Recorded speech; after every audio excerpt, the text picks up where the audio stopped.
E aí, meus amiguinhos, mais uma live. Aí vocês não aguento mais, pelo amor de Deus, me deixe em paz. Não deixarei.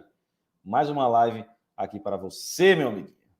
E aí, como é que você tá? Tudo tranquilo? Escreva aí nos comentários como é que você tá, porque o mais importante é saber como você tá. Você tá bem? Tá mal? Tá desesperado? Tá tranquilo? Como é que você tá? Ah, Rafael, tô de boa, boaça, ó, tô preparado pro Revalido. Escreva aí, preparado, hashtag preparado se você está preparado, hashtag desespero se você está desesperado. Escreva aí, meu amigo, eu quero saber como é que está o seu coração. Hashtag preparado, hashtag desespero. Escreva aí que eu quero saber como está o seu coração. E aí, tudo sussa? Vamos lá, vamos começar aqui a nossa historinha de hoje, né? Vamos lá com as questões de questão 21 até a questão 30, certo? Vamos lá, vamos embora. Vamos lá, sem mais nada. Começa compartilhando. Não esquece de dar o teu like aqui. Dá o like aqui nessa live.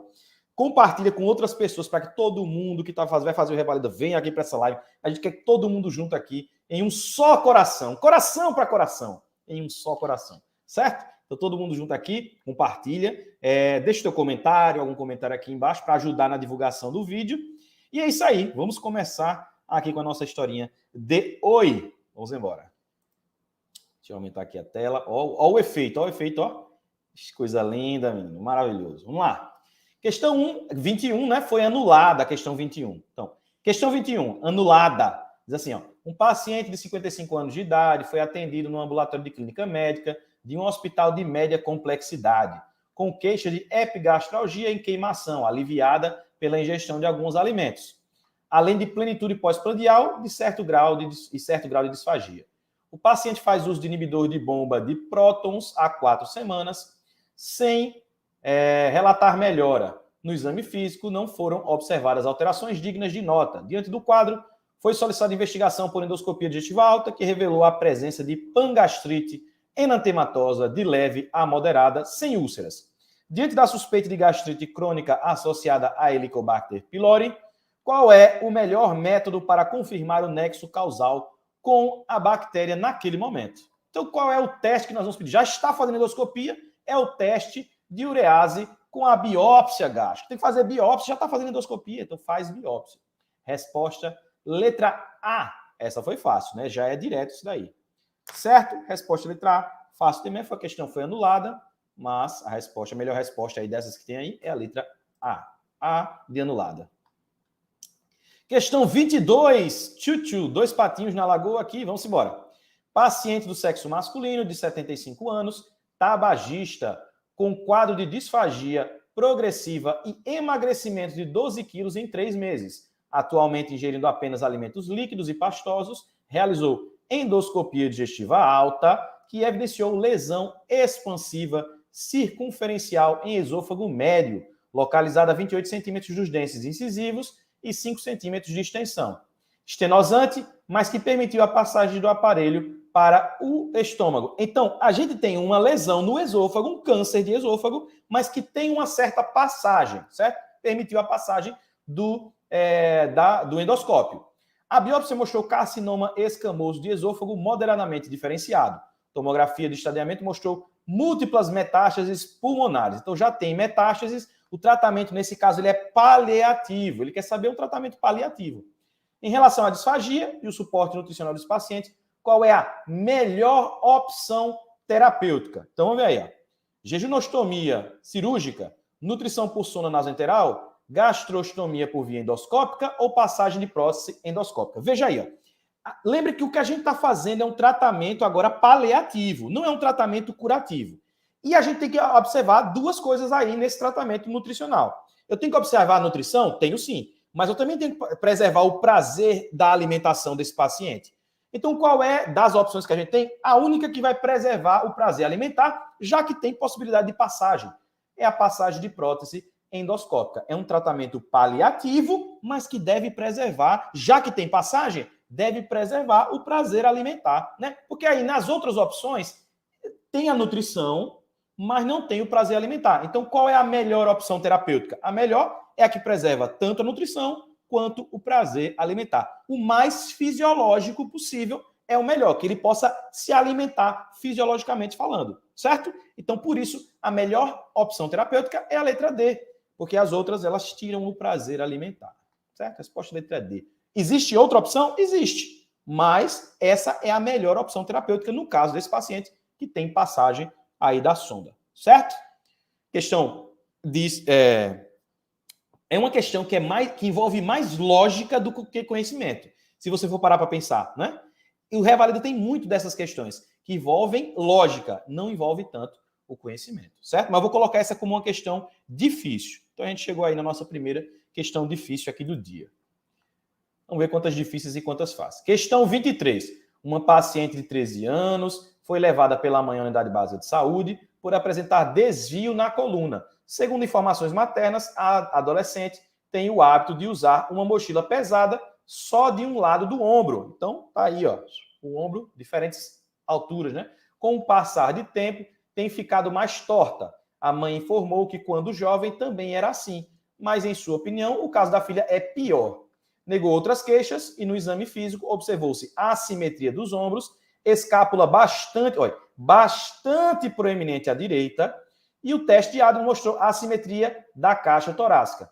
No caso em questão, a hipótese agnóstica é de... Então, como é que eu chamo o desvio lateral da coluna? É escoliose, certo? Então, temos a letra A e a letra C, que falam de escoliose. Vamos analisar as duas, porque lordose não é escoliose, é o desvio lateral. Que é isso que a gente faz. Como é que é o teste de Adams? Você pede para o paciente jogar o corpo para frente e você observa ele por trás. E o que você vai ver é um degrau, um lado mais alto do que o outro. Isso é para ver escoliose. Então, letra A, escoliose familiar, sendo dispensada a investigação com exames complementares? De jeito nenhum. Escoliose é complicado. Então, letra C, escoliose, sendo necessária a determinação do ângulo de Cobb para indicar o tratamento clínico ou cirúrgico. Perfeito. Resposta letra C. A gente vai ter que tratar essa paciente ou de forma clínica ou cirúrgica. Ela tem escoliose. Resposta letra C. Fácil. Essa foi fácil. Hein? Fácil de mer. 24. Questão 24. Uma mulher de 30 anos de idade, gesta 1 para 1, compareceu à unidade básica de saúde para a realização de exame citopatológico sem queixas. Na ocasião, o exame ginecológico foi normal. A coleta da citologia oncótica que mostrou o seguinte resultado. Células glandulares atípicas de significado indeterminado, AGC. Não é ASCOS, é AGC. Importante. Possivelmente não neoplásicas. O exame anterior, realizado havia 3 anos, não apresentava anormalidades e, nesse caso, a conduta adequada é. Então, o que eu faço no caso de AGC? Se fosse ASCOS, nós trataríamos como uma lesão de baixo grau. Nos outros casos, nós tratamos como uma lesão de alto grau, então eu tenho que direto realizar a colposcopia. Então, resposta, letra A, já faço a colposcopia. Isso aqui, repetir colpostologia em 6 meses, seria no caso de ASCOS ou da lesão de baixo grau, certo? Mas aqui não. Aqui é para fazer a colposcopia. Resposta, letra A, certo? Fácil, menino. Olha, essa questão repetiu já tantas vezes que eu já não sei nem mais o que dizer. Eu acho que já repeti mais de 10 vezes essa questão. Olha, e às vezes cai mais de uma questão dessa no mesmo ano. Rapaz, é absurdo. Olha, essa questão aqui, você tem que saber o que, é que você vai fazer em caso de ASCOS, o que, é que você vai fazer em caso de AGC, AGH. Você tem que saber em todos os casos aí, baixo grau, alto grau, o que, é que você faz? Qual é o próximo passo? É muito importante, porque isso vai lhe perguntar, com certeza. Todas as provas caem. Então, preste atenção nesse tema, muito importante. Questão 25. Diz assim. Durante o pré-natal de uma primigesta de 18 semanas, o médico da unidade básica de saúde teve acesso ao resultado do VDRL, com titulação de 1 para 4.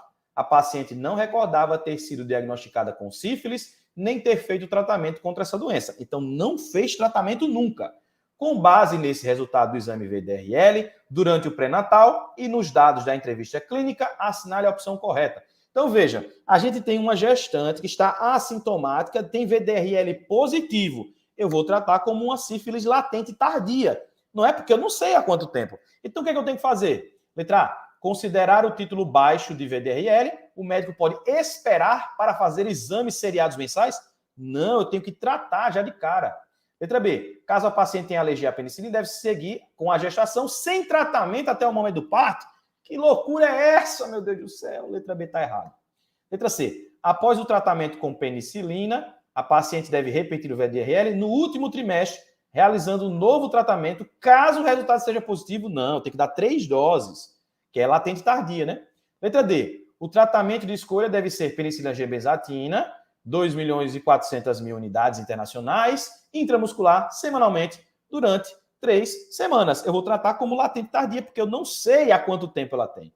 Perfeito. Resposta letra D. Outra questão que é altamente repetitiva no Revalida. Então, vou criar meu carimbo fácil de EME, porque repete demais essa questão. Sífilis na gestação é muito repetitivo. Questão 26. Uma mulher com 24 anos de idade foi atendida no ambulatório de especialidades, com história de fezes amolecidas e dores abdominais em cólica havia 1 ano, com períodos de melhora e piora. Nos últimos 3 meses, havia perdido 5 quilos. Seu peso atual é de 65 quilos.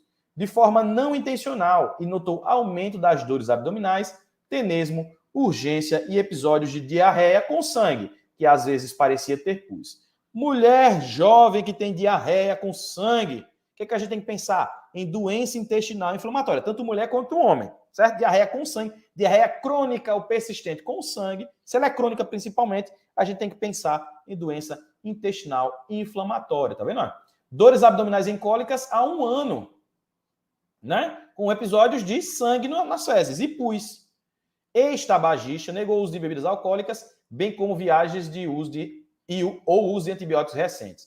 Fez uso de antidiarreicos, mas não obteve melhora. No exame físico, apresenta-se emagrecida, hipocorada, com dor à palpação em hipogástrio e hipocôndrio esquerdo, ruídos hidroaéreos normais, sem sinais de irritação peritoneal, toque retal, sem alterações.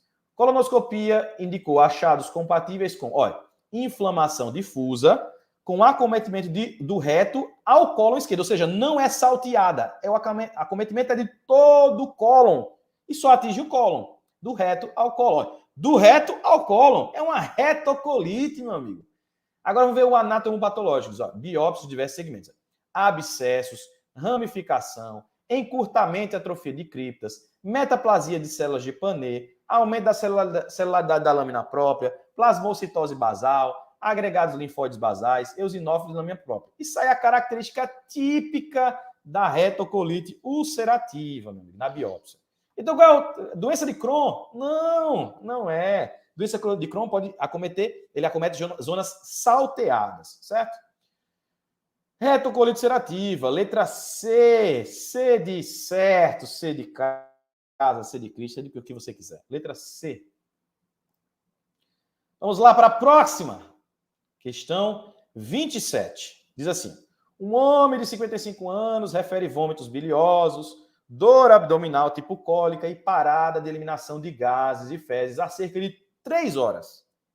Fez cirurgia por úlcera péptica perfurada há 5 anos. Aí o que eu penso? Ele começa a falar de obstrução e fala de cirurgia. Eu já penso de cara, já a primeira coisa, eu posso até excluir depois. Mas se eu falo de obstrução mais cirurgia, eu vou pensar em bridas. Eu vou pensar em bridas. Seu exame físico evidencia cicatriz da incisão mediana cifobiana, abdômen pouco distendido e doloroso à palpação profunda, sem sinais, sem sinais de irritação peritoneal. Perceba aqui, o abdômen, ele é pouco distendido e doloroso somente a palpação profunda. Veja que a dor não é muito intensa, né? Porque é só a palpação profunda. Não foi possível palpar massas e ouvir citomegalias. A imagem a seguir corresponde à radiografia de abdômen desse paciente. Nesse caso, além da reposição hidroeletrolítica, qual é a conduta mais adequada? Então, o que a gente vê aqui? Uma obstrução alta, né? E não tão grave, não tem distensão de cólon significativa, nada. Então, isso aí é por bridas. O que é que eu vou fazer? Letra A, videolaparoscopia diagnóstica, laparotomia, mas não tem irritação peritoneal. Letra B está errado. O que a gente começa a fazer quando é caso de bridas? A gente faz o tratamento clínico inicial e sondagem nasogástrica. Resposta, letra C, meu amigo. Letra C, faz demais. Quando é que eu faço laparotomia? Quando tem peritonite, irritação peritoneal, certo? Quando é que eu faço Descompressão colônica por retoscoidoscopia, quando é um caso de Volvo. Isso aqui é um Volvo? Não, cadê aí o Uzinho invertido? Isso não é Volvo. Então, nos casos de Volvo, faz descompressão. Então, a resposta é a letra C. C de casa, C de Cristo. Bom demé. Fácil demé. Questão 28. Lactente de 23 meses, sexo masculino, encaminhado para ambulatório de referência com história de massa abdominal importante percebida durante o banho, de aumento progressivo há cerca de 2 meses. Massa abdominal. O que será isso? Seu exame físico evidencia massa grande e fixa, principalmente em flanco esquerdo. Beleza. Olhe, uma massa assintomática no flanco, a gente vai pensar em quê? Vai pensar em tumor de Wilms, se for assintomática. Mas tem um diagnóstico diferencial, que é muito mais importante nos lactentes. Vamos ver o que é que ele fala mais. Então, a massa grande, beleza. Pressão arterial 159 por 91, a criança está hipertensa. Nistagmo, ataxia cerebelar, proptose ocular, equimose periorbital, bilateral. O que é isso? São sinais característicos de neuroblastoma. Então, veja aí, ó, uma criança que tem aumento das catecolaminas, ó, a dosagem de ácido vanil mandélico mostra-se 2 vezes o maior, o valor de referência de normalidade. Então, aumento das catecolaminas, que é um tumor produtor de catecolaminas, neuroblastoma. E pode gerar essa síndrome paraneoplásica, que gera a proptose, a equimose periorbitária, o nistagmo, a ataxia cerebelar. Então, são síndromes paraneoplásicas que podem acometer. Então, essas características aí são muito específicas do neuroblastoma. Então, memorize aí.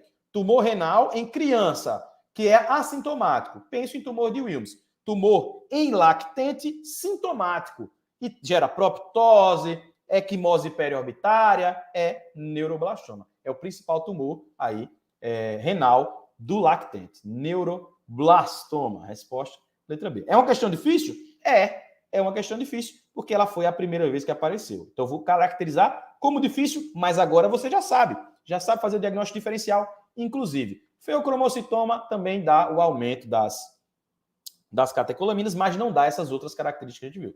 E linfoma são massas ou cervicais ou mediastinais. Então, e não tem nenhuma dessas características aqui apresentadas. Então, resposta é a letra B. Questão mais complicadinha, mas só é os 10% de questões que aparecem.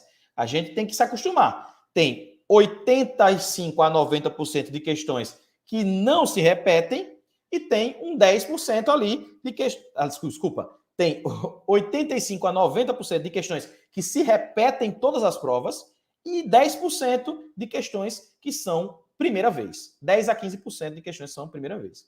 Então, é o padrão. A gente tem que se acostumar com isso. Do mesmo jeito que na prova discursiva, das 5 questões, 4 são repetidas e uma é inédita. Então, você tem que lutar pelas 4, porque uma vai ser mais difícil. Mas eu já ensinei em algumas lives como é que você ganha pontos dessa questão aí, que é impossível de ganhar. A gente vai falar isso quando nós fizermos as questões discursivas, tá certo? Então, fique ligadinho. Vamos lá, questão 29. Uma mulher de 20 anos de idade, no Ligesta, foi encaminhada para o pronto atendimento de um hospital universitário com quadro de dor pélvica intermitente fazia uma semana. Havia um dia, a dor tornou-se mais intensa e constante. Então, ela tinha uma dor aí que, de repente, se tornou mais intensa há um dia e constante. Agora, no exame físico, a paciente encontra-se em bom estado geral, afebril, com pressão arterial de 110 por 70. Ok, apresentando dor acentuada à palpação fossa ilíaca direita. Os resultados do hemograma e de urina foram normais e o teste de gravidez foi negativo. Não é gravidez ectópica se você estava pensando nisso. A ultrassonografia transvaginal mostrou uma imagem anecoica, um cisto de 10 centímetros, bem grande, né? Cisto bem grande. Em ovário direito, com septação interna e sem fluxo ao Doppler. Se não tem fluxo ao Doppler, ele está o quê? Teve obstrução do fluxo. Não tem outras alterações. Se fosse, por exemplo, um endometrioma ou um cisto hemorrágico, o que seria? A gente não teria uma imagem anecoica. A gente teria uma imagem aí mais ou menos meio... Como é que eu falo? Tipo vidro amassado, aquela imagem mais suja. Não seria uma imagem anecoica. Então já excluo esses dois. E um abscesso tubo ovariano, eu teria febre, ainda mais um abscesso tubo ovariano de 10 centímetros, é um abscesso grande. Estaria em mau estado geral, poderia ter alterações hemodinâmicas. Então, não faz sentido um abscesso. Então, a melhor resposta é um cisto torcido de ovário. Veja que ela teve uma dor há alguns dias do cisto e que torceu. Cistos grandes assim, eles podem torcer. E torcendo, eles geram essa dor súbita, né? Intensa. Então, a resposta, letra A. Fácil demais. Essa daí é muito fácil, pelo amor de Deus. Já vi isso 1 milhão de vezes na faculdade, em vários lugares. Isso aí é muito fácil. Questão 20. Paciente do sexo feminino, 24 anos, trabalha como técnica de enfermagem há 1 ano e refere surgimento de vesículas, eritema e fissuras nas mãos há 6 meses, acompanhada de episódios de prurido. Relata que houve melhora do quadro no seu período de férias. Por que ele falou isso? Veja, não é aleatório. Ela está trabalhando como, ela é o quê? Técnica de enfermagem. E tem alguma lesão, alguma alteração nas mãos, uma alteração que melhorou quando ela parou de trabalhar. Então, tem alguma coisa no trabalho dela que gera essa inflamação, como é que eu digo aqui? Como é que ele falou?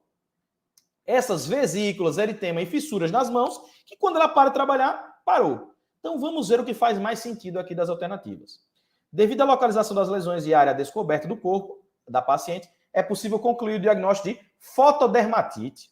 Mas peraí, fotodermatite? Mas o que foi que mostrou isso? Teve relação com a luz? Mas... Eita, desculpa, peraí. Deixa eu ajeitar aqui, viu? Não é 20 não, é 30. Deixa eu ajeitar ela aqui, peraí. Valeu por... Vou gravar ela de novo agora. Porque isso aqui é uma gravação, lembra? Isso aqui fica para a posteridade.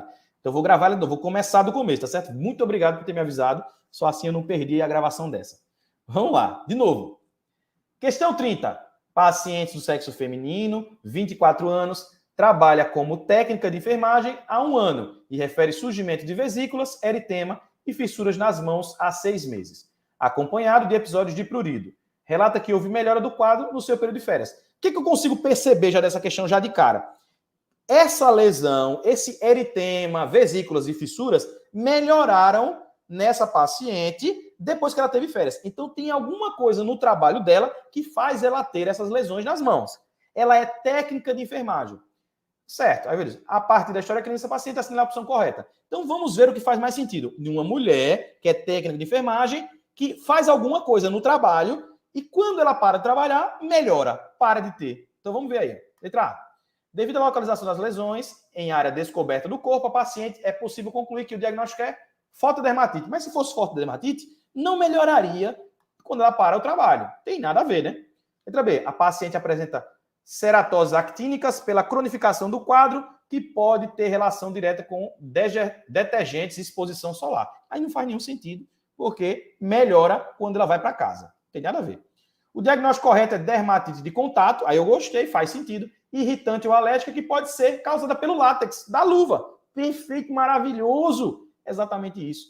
Resposta letra C. Letra D. Diagnósticos de quadro alérgico são afastados pelo fato do quadro melhorar no período de férias da paciente. Pelo contrário, é justamente isso que confirma o diagnóstico.